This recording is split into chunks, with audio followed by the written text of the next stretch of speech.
to today's November 2025 technical updates on behalf of the MISchoolData Professional Learning Network.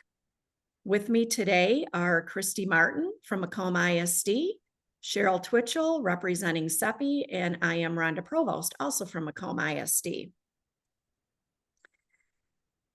To acknowledge our professional learning leadership team, we have Cheryl and I and Christy, as well as Kathy Miller from Shiawassee RESD.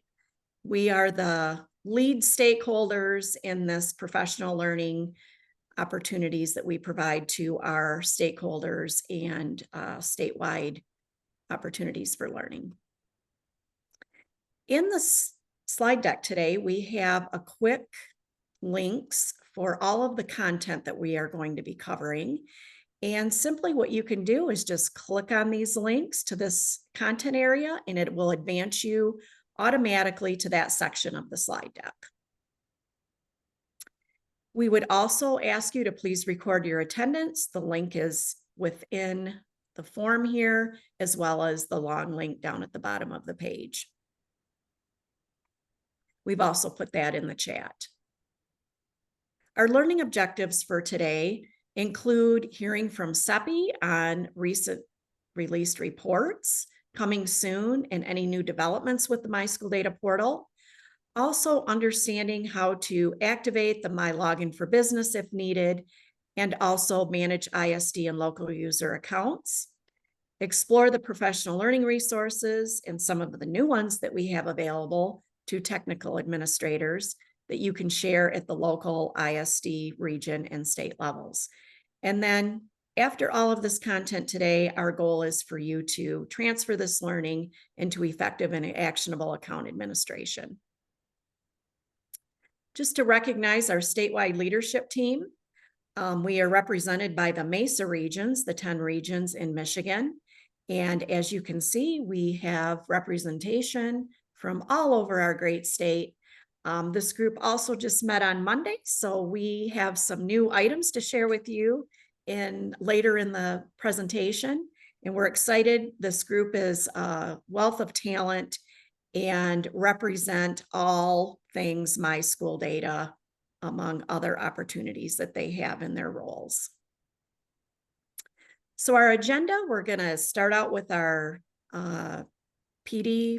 Welcome to our new PD and technical administrators, our CEPI technical updates, then any account administration and user lists. We're going to then move into our statewide leadership updates, professional learning opportunities and outreach. And then we ask for feedback. And of course, through these transitions, we stop and pause for any questions and answers. All right, with that, I am going to turn it over to Cheryl, who's going to begin with our November 2025 CEPI updates. Cheryl? Good afternoon, everyone. Kind of old school at this. You guys kind of know the routine. I'm going to go through recently released data, some coming soon data, and talk a little bit about some new developments in some of our tools on the site.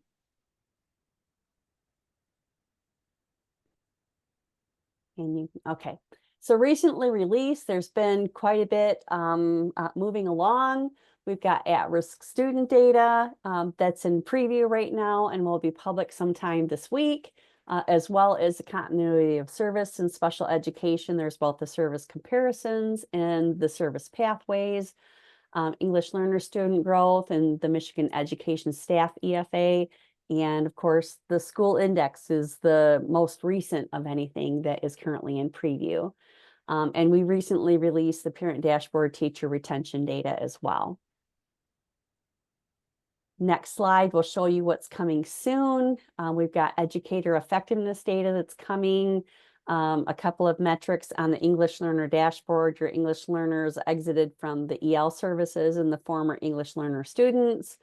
K-3 absenteeism and early childhood participation data, student growth, top 30, bottom 30, and your third grade assessment outcomes. Those are all coming within probably the next month. As well, there's some parent dashboard metrics. Our peer data is being updated. So peers by demographics, by distance, and the school peers will be updated, as well as the student transfer, which is the mobility data, and teacher years of experience. Those are all coming much sooner rather than later. New development. In the last webinar that we did, we talked about some new visual comparison options for the compare tool. And those are still in the works, but we've got we've gone through more development and some feedback with different groups, and we've got some things built out. So wanted to give you an opportunity to see those. And I'm going to just show you, because we don't have anything live on the site yet, got screenshots that I can show you. So Rhonda, if you want to go to the next screen, compare tool by location. I included both a trend view and a snapshot view, but basically compare by location. You'll see there's 3 different tabs, and right now we've got it set to compare by location. This is going to allow you to compare multiple locations by single student demographics. So you could pick a race, ethnicity, or a gender, or economically disadvantaged, or students with disabilities, and compare your location to statewide and multiple other locations around the state, just to see how you're doing compared to them. The next one, which will be the next tab, is then compare by demographics.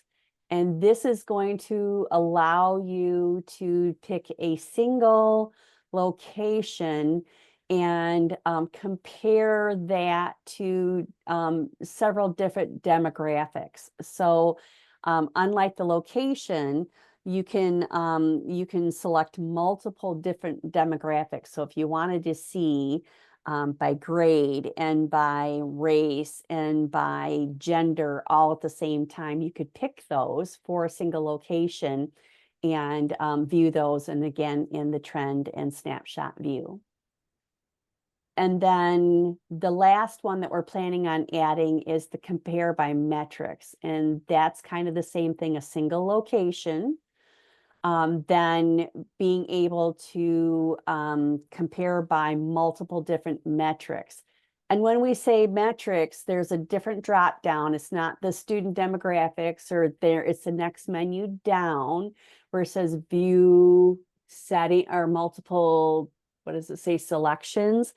And the metrics are the different student count, staffing count, graduation and dropout, parent dashboard metrics, or whatever they might be. So basically the various different report metrics that are in MISchoolData. So you can pick a single location and then compare your assessment data and attendance, or your graduation and dropout by the assessments, or however you want to or choose to compare those metrics. They're going to now be available for you to view. And then we've got, again, the trend and snapshot views. So that's what's coming with the compare tool. And with the report builder, the biggest news with that is that we've added some new pre-made data explorations. So if you're familiar at all with report builder, on the landing page when you first go to it, so Rhonda, can you go to the next screen? You're going to see like the MISchoolData report builder, and up at the top, you can explore early childhood, K-12, and post-secondary data. And then depending on what you want to view, down at the bottom are pre-made explorations. And so for early childhood, we've got it highlighted. We've added a pre-made exploration for the service comparisons by ISD. So these are the like the data that we're just releasing by service pathways and service comparisons. You can look at that. And then for K-12, we've added pre-made explorations for parent dashboard metrics and college enrollment and success by high school. So excited about that. And then for post-secondary, we've added college degrees and certificates awarded. So if any of those interest you and want to get just a feel for what those are going to look like, then you can click on those tabs once we actually get them into Report Builder, and then just kind of explore those data, and maybe that'll give you ideas about how to view your data, or different things that you can compare and use. And then we will, the education map, education profiles. I put AKA entity views. Everybody right now on MISchoolData, you access the entity views by going through the education map. We're kind of consolidating it all into one tool that's going to act and look almost the same, but we're repackaging it a little bit, and we're going to call it the education entity profiles is what we're going to call it. And it's going to, the map page is going to be a much more powerful tool that's going to let you use that to explore and or enter into the regular profile views that you're used to seeing. We're preserving all of the current functionality, but we're going to add PDF download capabilities, and we're adding a post-secondary entity view page for those people that are interested in exploring the post-secondary data. That work is currently in development with our vendor Level Data. And we're hoping that that will be available and live to everybody sometime in January. Did you say education entity profile? Yes. Okay. Yes, that's what we're going to be calling it until we come up maybe with a better name. Right now, that's what we've decided on. But once we get it out there, if it makes more sense to people to name it something else, of course, we will listen to the feedback and make adjustments as needed. And then our standard reminder about the report catalog. Again, this is one of those valuable tools out there on the site that catalogs every single report, landing page, downloadable school data file. It has everything on MISchoolData included in it, and it will tell you things like when the data are updated, what demographics are included in it, the years of data that are available for it, and whether you can view the data securely or not. And if we can include a screenshot of what the report might look like, we do that as well. But that's available through the top navigation menu in that support drop down, and you'll see report catalog right in that, and click on it. It's an interactive PDF. So that's available Can't see for our you. screen? Yeah, Can you see the screen? I can see it. I can see it. No. Okay. For the PowerPoint. I'm just seeing you three lovely ladies now, but I was right Oh. up until just that last slide. Okay. Report catalog is when it stopped. So All right, let's try to go to the next slide. What about this one, Kim? No. Hmm. no, not me. How odd. Well, that, yeah, because I can see it. Maybe it is me. All right. Should I keep going? Yes. All right. So I'm the following next. along on the slide deck, so you're good. Okay. Good. Thank you. The next slide is just a reminder about the deadlines to update your information to be visible in or to be included for the next school services and offerings update. That deadline is Wednesday, December 3rd, and you would go to the educational entity master and make your updates in the Points of Pride collection. And you would have to do that by the end of the day or close of business on December 3rd. And then we will get those updates out on MISchoolData in the school services and offerings collection as soon thereafter as we can. And at this point, I will ask if anybody has any questions. Nope, I think we're doing good. All right, thank you. Then I am going to turn it over to Christy, who's going to talk about account administration and maintenance. Great. Thank you so much, Cheryl. So we've had a couple of things for account maintenance. The account process for new users, and each day I repeat the same information about the account request, and that's because we have brand new people that are performing this task. So we want to keep it in as part of our technical update. They need to have a MyLogin for Business account, and it needs to have the correct work email for the person. So if they've changed jobs, they would go into the MyLogin for Business and edit their profile. So that way they could put the right email address in, and avoid creating a second MyLogin account. I probably should put that in red and blink and all kinds of stuff on the screen. No second account. If they create a second account, then they need to call the MyLogin for Business people, because we can't do it for them. They actually verify the person's identity, which is great. It's just I'd like to be able to take care of it, and I can't. So there have been some disappointed people, because we can't impersonate them and call the state single sign-on. There's something wrong with that.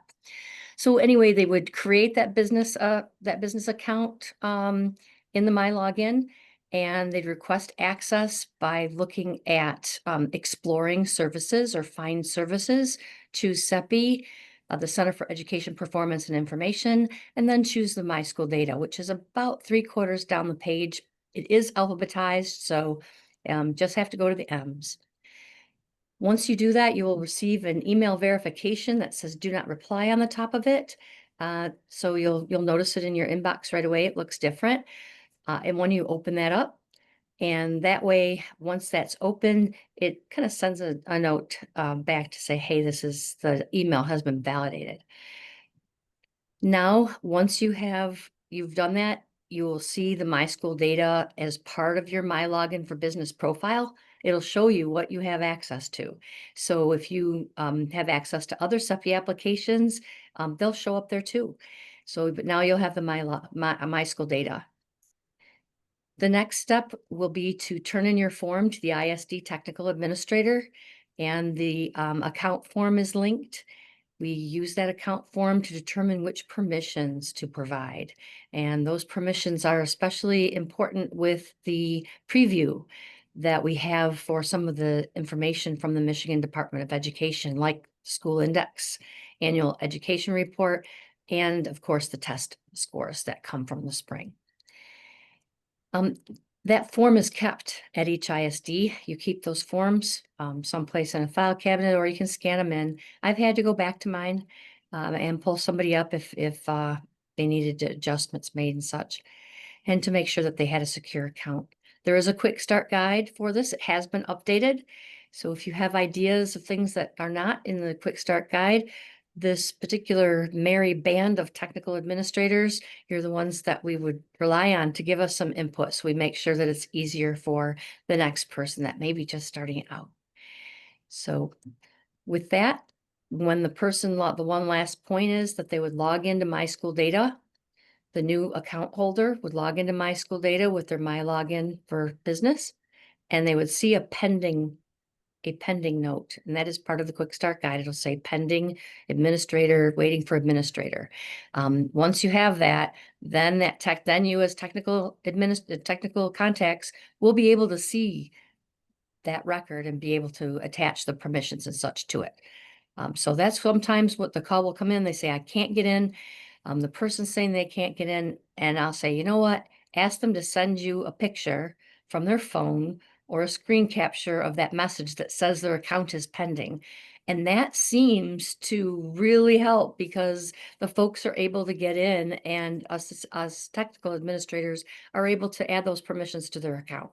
So that is one little sneaky piece that is very helpful.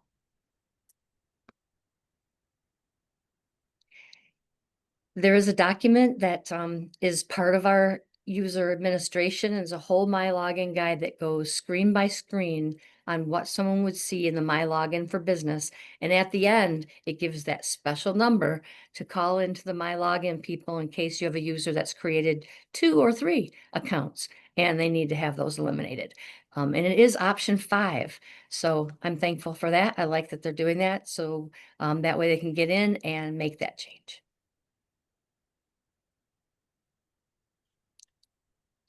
If you have new ISD contacts for MISchoolData, we are allowed more than 2 if we needed to. We do have some ISDs that might have 3 or 4, but there's 2 categories. One is the main MISchoolData contact, and the second is a technical contact for user administration. Some ISDs share the user administration duty across both contacts, and that's just fine. We just need to make sure that we have the correct permissions added for folks so they can do what they need to do. The list of those personnel, and I use this every day, is linked there with the K-12 personnel, and it lists every ISD's general MISchoolData contact and the technical contact. We update this monthly, and those changes come to us from other meetings, mainly the Michigan Education Leadership Group, Michigan Education Leadership Group, and MIRA and MySiffin. So they could come from a variety of places, but we do pass out the list at that MOUT meeting. The user review and update. I found from the Combs list, when I looked at mine, that I had folks that for some reason didn't have preview access. And I was startled, actually, since I was the one doing most of that user administration, not all, but most. And I thought, oh my gosh, they're not going to be able to see the school index nor the annual education report. So that's why I ended up making 56 different lists for each ISD with directions on how to run them themselves. And I have gotten some great feedback. It is, I'll say, mostly perfect. There are some little oddities, like for the Eastern UP, that some of the people were listed under EUP because that's their abbreviation, and some were listed under Eastern UP. So I needed to do the request twice. Most ISDs are not in that situation. If you are in an ISD that really, or a region that has 3 ISDs, you can search for one of those names and you will get all 3 collectively if you filter by the ISD within that filter panel as shown with that red arrow. Just a nice shortcut.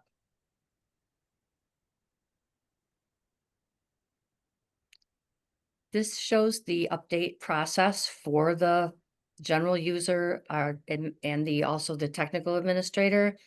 In this way, we're able to keep the accounts in sync and also make sure that the new people or the ones that are transitioning in, they have the correct rights and permissions. And that's something that I do for all the folks that are on this list. So sometimes we'll find out later that there's been a transition that's happened. The ISD's set, they're all set, but someone isn't able to get in. And I did have one of those this morning and was able to fix them up. So they were able to administer their users. We've talked about these. We are reaching out to individuals to share the onboarding and professional learning resources so that when there's a new person that is in one of these 2 roles, that they know where to start. So, it's different using it yourself versus trying to support others that are using the system. And I know the 3 of us, Rhonda and I and Cheryl, are always available. If you want to send a quick email, usually you'll get response within that 24-hour time frame, sometimes right away. Just depends on when that email comes in. This is just the access to the form, so it's nice and easy with the slide deck. You can just click there and you would have a copy of the form. It is also available on the Manage User page from within MISchoolData, so it is in both places. Any questions? No, but I am gonna have to step out now. I have to leave for an appointment. So thank you Okay. for Thank you. getting me in at least for a little while. I appreciate it. Thank you, Kim. Keep up Thanks, the good Kim. work, ladies. Thanks. Bye. Thank you. Professional learning resources, Rhonda? All right.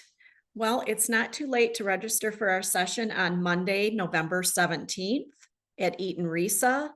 It's on the Navigating Enhancements to the MISchoolData Portal, Professional Learning Resources, and Technical Essentials.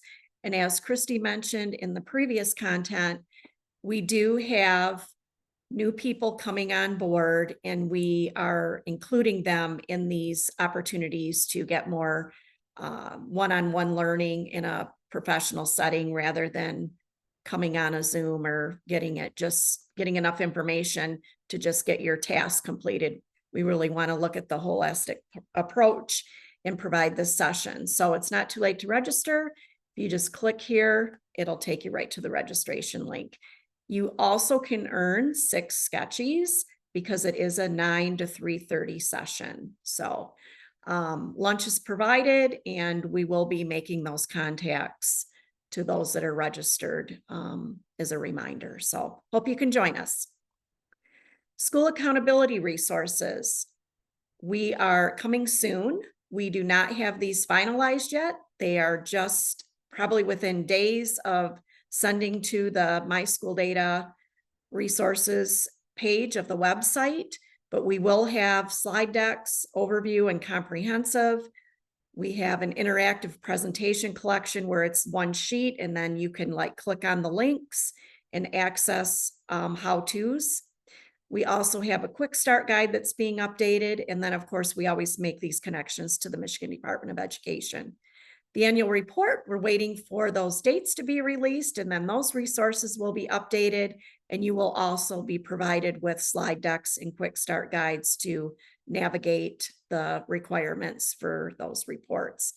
Also, on behalf of the statewide leadership team group, we'd like to recognize Kristen Day. She represents Region 5 from St. Clair County, RISA. Kathy Miller, Region 6, Shiawassee, RESD. Cheryl Twitchell, who is with us today from SEPI, Dan Way from Region 7, Berrien RISA, and Region 4, Lisa Zettel from Bayernack ISD. This team has worked diligently hard to update these resources and make them available to our stakeholders. So hats off to them. Next, we have been working on our resources for MISchoolData website. And here we have obviously the welcome page, the presentations and targeted resources, the main user contacts that we've previously talked about, and then about us. This section here has been a lot of heavy lifting. We've had various members of the SEPI team involved, as well as Kathy Miller, Christy Martin, and myself. So what I want to do next is quickly share with you, since we have had our last session, our last technical update, our presentations by topic. And I'm going to click on here to take you exactly where that is located. Previously, it was support professional development toolkit. That is now named resources for MISchoolData. If I click on that, here are my tabs. You can see that we have the collection of the quick start guides. But for this purposes of today, I want to focus in on our presentations and targeted resources. And keep in mind, this site has been redesigned as a result of feedback from our annual surveys that we have launched over the last 2 years.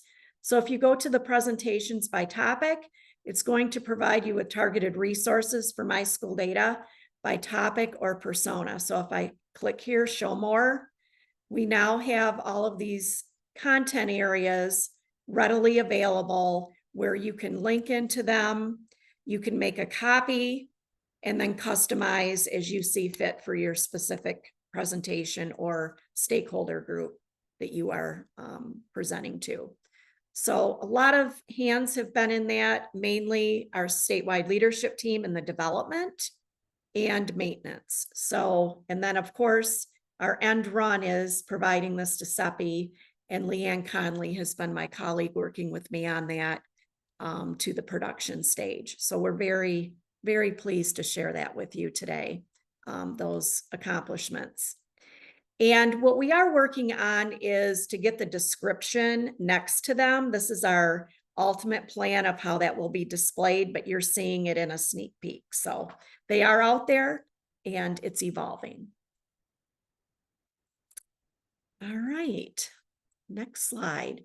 Talking points, another process that's under transition. We are moving to an automated email type listserv using the Constant Contact platform. This platform is used by many of our state associations, and it will offer listserv features as well as the ADA compliance.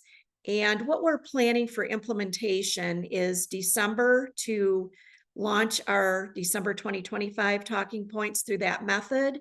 And then our quick start guides will be coming, following that. So we're going to start out first with our SLT group and hope that we can, within that 25 listserv, we're able to work out any of our kinks that are, like we might have to troubleshoot or whatever. So just know that that's coming soon.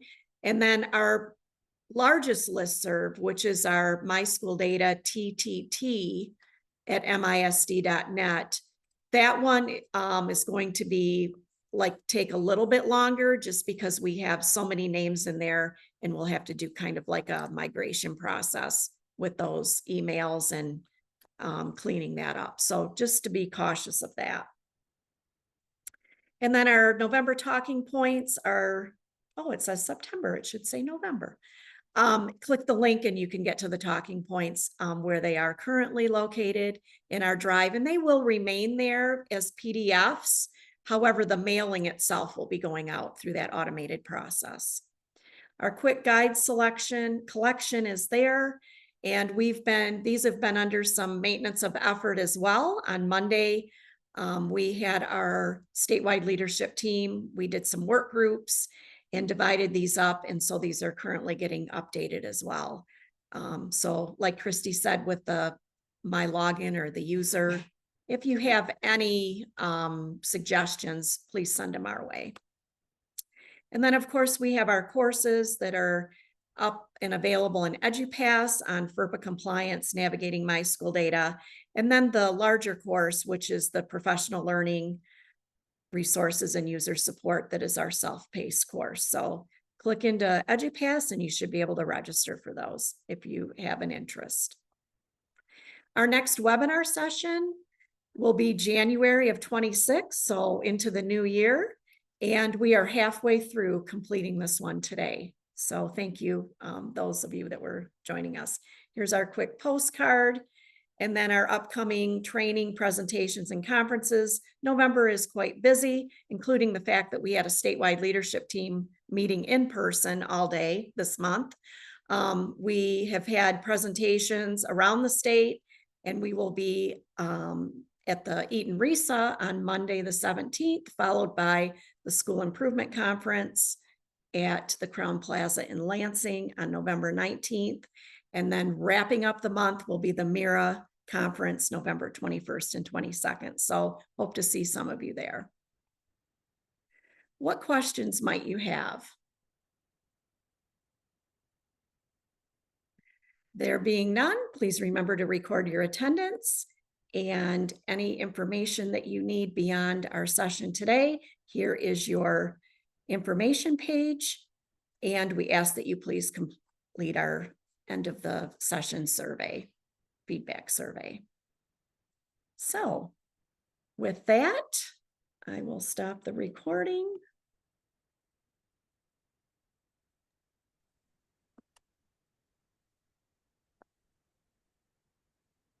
And have a great day, everyone.